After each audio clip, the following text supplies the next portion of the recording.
What if the reason you have no motivation is because you're waiting for it to find you? This powerful story reveals the truth. Motivation doesn't come before action, it comes from action. Here's why you feel stuck and how to move. Why you have no motivation. A powerful story. The room with no windows in a small town bordered by forest and fog lived a man named Elias.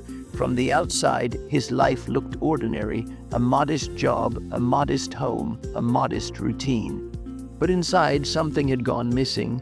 Every morning he woke up with the same emptiness sitting on his chest. No spark, no drive, no desire, just a quiet resignation that whispered, "Why bother?" He didn't always feel this way.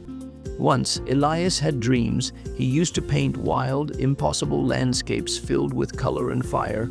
He wanted to open a gallery, inspire others, but that version of him felt like another lifetime. These days, his canvas sat in the corner of a dim room, covered in dust, untouched. One evening, an old friend named Mara stopped by. They hadn't spoken in years, but she had heard rumors about Elias disappearing from life. She found him alone, staring at a blank wall. No music, no books.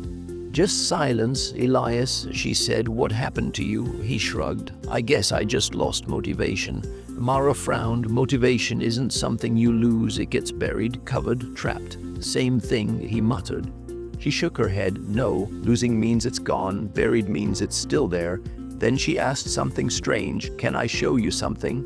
Elias followed her reluctantly. She led him through winding roads until they reached an old building, abandoned, forgotten. Inside was a single room with no windows, pitch dark. She flicked on a small lantern. "This room," she said, "is how you live now." He looked around, cold, empty, lifeless. She pointed at the walls. "Do you see? Nothing is stopping you from leaving this room. There's no lock. The door is right there, but you don't walk out." "Why would I?" Elias said. "There's nothing out there for me." Mara turned sharply.